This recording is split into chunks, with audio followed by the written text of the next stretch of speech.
Hey guys, Bobby back with another video. So might be the first you've seen. I'm used to saying that because I have another channel where I make some videos. But right now we're chronicling our travels. So started in Jacksonville on our way to Cebu. We had a vacation all lined up in Vietnam that fell through. And as I walk through this airport, I'm gonna kind of share my experience, how I ended up here, and show you this awesome airport. So let me flip around the camera. And this is Incheon Airport, and it is a huge airport. From what I can gather, about 270 gates. At least that's what I've seen the numbers go up to so far. 3 different terminals, Terminal 1, Terminal 2, and what they call concourse. Some cool trams that go in between them. What I don't like is that you can't freely go in between the different terminals. It won't let you. They have these gates that read your passport, and they'll only let you in the terminals you want to go to. We ended up our first night, which I'll get back to that story of why we're here for several nights, was in Terminal 2, which I didn't like because we're on a US schedule, so we were kind of sleeping during the day, or, and we were up at night. And that terminal, all the restaurants were closed at night. I want to say like around 7 or 8 p.m. or something, everything closed. This terminal, Terminal 1, has some restaurants that are open all night. The Terminal 2 has a hotel inside. Unfortunately, it was booked full. So let's back up and talk about why we're spending, I think we spent 2 nights in the airport here. So we arrived in Korea and had a layover to go to Vietnam, and I needed a visa. My wife and kid have Philippine passports. Not a problem for them. They can freely go into Vietnam, but I needed a visa.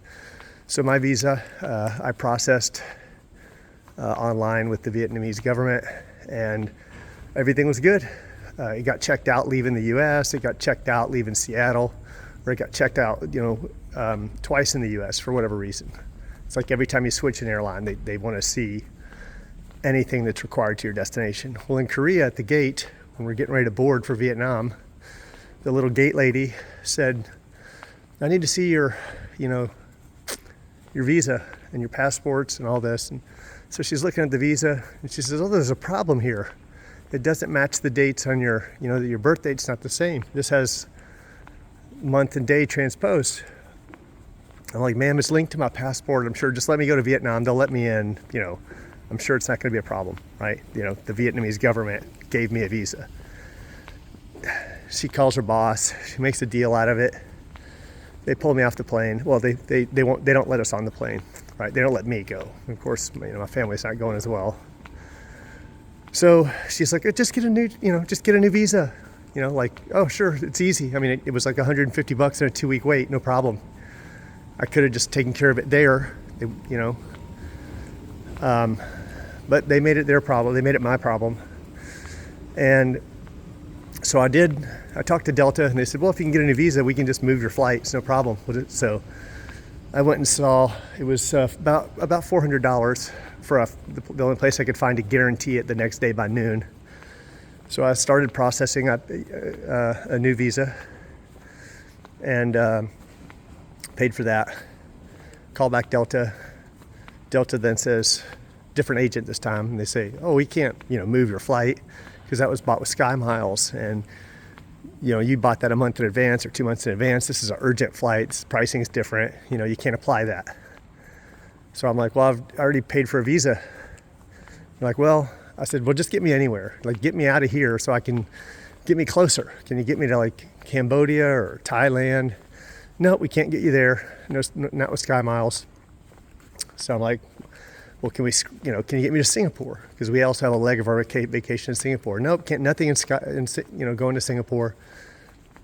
So I'm like, let's scrap the whole vacation. Can you get us to Cebu? Or anywhere in the Philippines? Nope, can't get you anywhere in the Philippines. I'm like, can you get me anywhere? And they say, well, we can get you back to the US. I'm like, let me get this right. With my Sky Miles, you can give me a 13-hour flight back in the other direction, but you can't get me a 2 or 3 hour flight anywhere in Asia. You can't do that. No, there's nothing available. So this is the option, the logic, whatever. I couldn't get out. So the only thing we can put together, and this took all night, so I'm sitting in the airport trying to find options. Meanwhile, we don't have our luggage.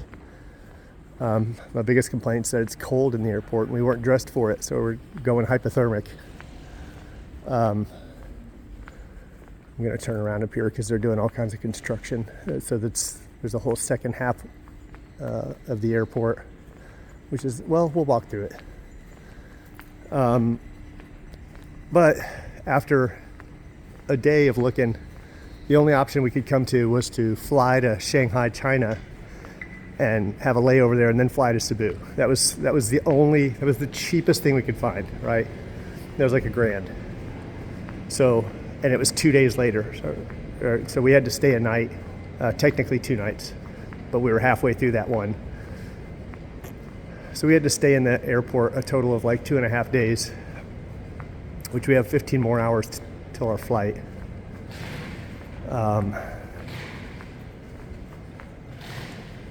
And then we'll be on our way to,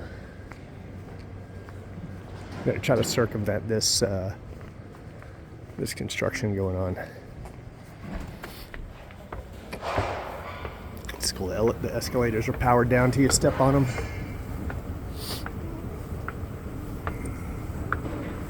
And they have all these like sky lounges where you can go in, and the other side had a free one. They called it the public lounge. This one doesn't have, this terminal didn't have it. Here you've got to pay for their lounges. But on the other side, in Terminal 2, if you're ever in Terminal 2, they have these internet cafes with real nice leather seating, recliners and benches you can lay on, and they even have a sleeping room with all these beds. It's all public. And they have showers, public showers. It's like for people that are staying overnight. There's no charge for it. This side doesn't have that. All it has is this seating over there, which is where we're at. But at least you can lay out on it. Like, they don't have it all blocked off like some airports where they put these armrests so you can't, like, you can, at least you can fully lay out and sleep on them. But the ambiance is super cool. Like, I would say that if you have to get stuck in an airport, Incheon may be the best airport to be stuck in. I don't know. I've heard great things about Singapore as well, but man, at least, you know, you can be comfortable. Delta did bring me some blankets. I called them and said, hey, we're really cold. So they brought us like some care packets. They brought us some toothpaste and deodorant and toothbrush and like everything you would need. And like 6 blankets. So that's cool.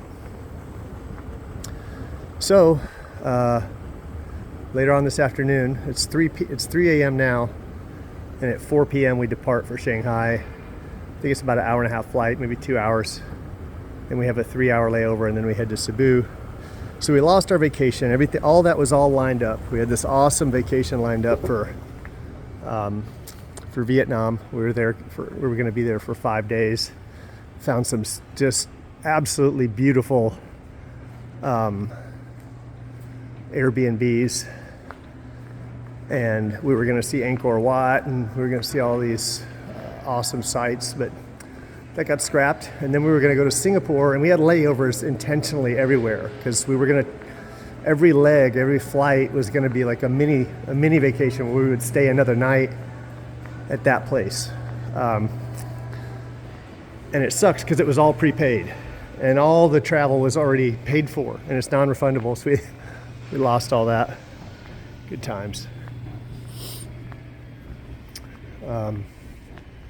Ate there, Lotteria. It's like a burger joint. Not bad. I will say I like the if you've never been out of the U.S., one of the cool things about being in like what I'll call like a homogenous country, like Korea, is that there's no racism, right? And there's no anger or hatred. Like if anyone has a job, they just want to do the job the best they can, right? Like in America, we have this people working but don't want to be. Nobody wants to work, but at least you know that, hey, this is my job, and someone's coming here to eat, or someone's coming here to sleep on this, or someone. So you're gonna do your job right, so because you live life the same way. It's gonna come back around to you, right? Such as karma. In the U.S., it's, man, like, you're scared to eat food at a restaurant. You don't know if it was spit in. You don't know. Like, there's so much hatred, but it just doesn't exist here, right? Like, there's just no animosity going on. It's just everyone doing they're all working hard, diligently, and everything they're doing with pride, right? You can't imagine this until you get out. Like, I've always wanted to live in Asia, and I wanted to live in the Philippines before, and I had moved there. For those of you who don't know the story, I spent close to 2 years there, and unfortunately my company collapsed. I thought I was retired, and I won't throw anyone under the bus, but things went south. It's when I kind of lost the passion of owning a company. But yeah, it's so different than the U.S. Like, there's so much hatred and animosity in the U.S. There's so much division. And it just doesn't exist when you're in another country. None of these people are angry. I'm the angriest one here. Like, I hate to say it. Like, hopefully that goes away. And I don't consider myself a very angry person in the U.S. Like, I think I'm on the low end of the scale today compared to what I was. But I can tell that I'm the wound up one, right? I'm the one that's ready to snap here.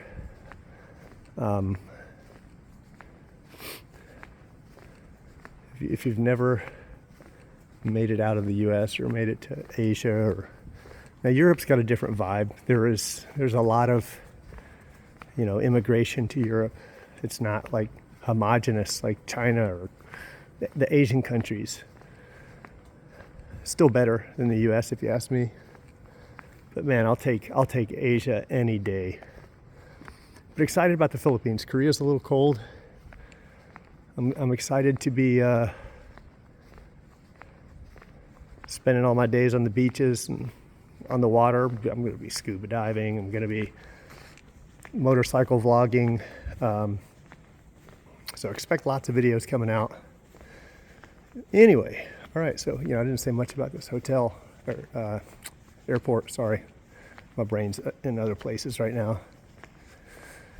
When I started this flight, I got hammered with the flu, like 2 days before the flight. I mean, I'm talking hammered.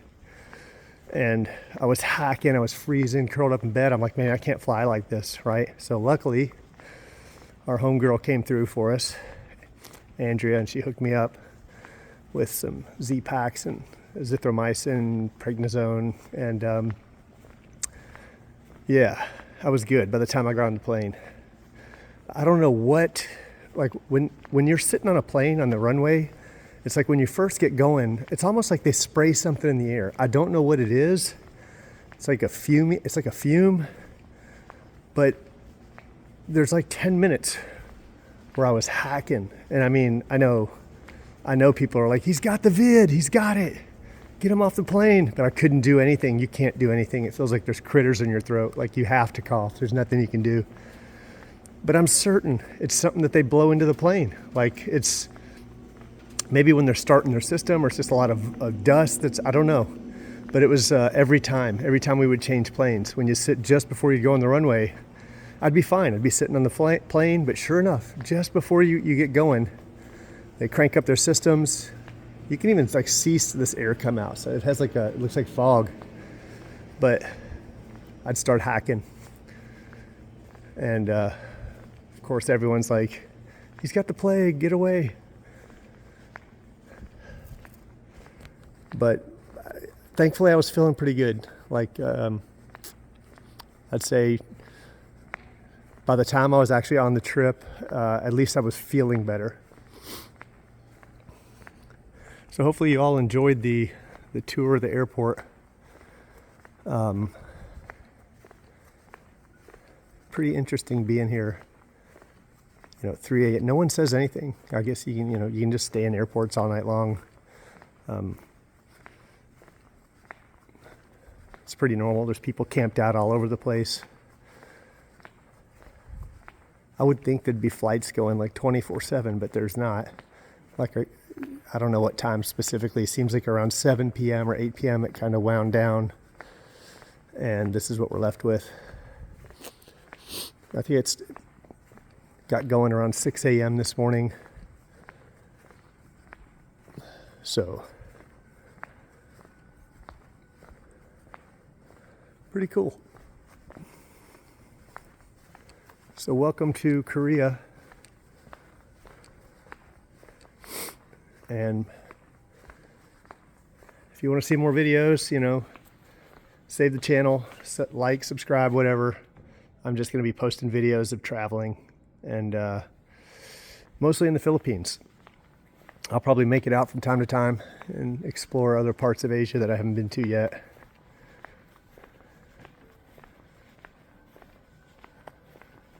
All right, until next time, see you.